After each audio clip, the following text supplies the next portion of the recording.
पतीची निर्गुणपणे हत्या करण्यात आली. पत्नी न्यायासाठी 10 दिवसापासून आमरण उपोषणाला देखील बसलेली आहे, परंतु प्रशासनाकडून कसलीही दखल घेतली जात नाही. याचबरोबर पालकमंत्र्यांनी साधी या उपोषणस्थळी देखील भेट दिली नसल्यामुळे निराश झालेल्या पत्नीने विषारी द्रव्य घेऊन आत्महत्या करण्याचा प्रयत्न केल्याची घटना जी आहे ती बीड जिल्हाधिकारी कार्यालयासमोर शुक्रवारी दुपारी घडलेली आहे.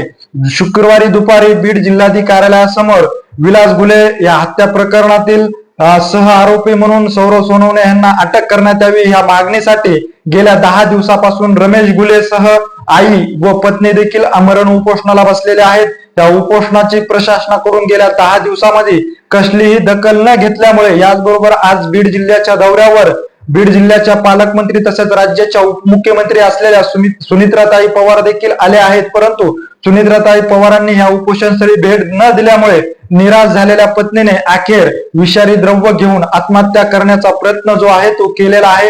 त्यामुळे आता विलास गुले हत्या प्रकरण जे आहे ते चांगलं स्थापण्याची चित्र जे आहेत त्या ठिकाणी आपल्याला दिसून येत आहेत. त्यामुळे आता विलास गुले यांच्या कुटुंबियासह सर्व समाज बांधवातून प्रशासन याचबरोबर पालकमंत्र्यांच्या विरोधात तीव्र भावना देखील व्यक्त केल्या जात आहेत.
अरे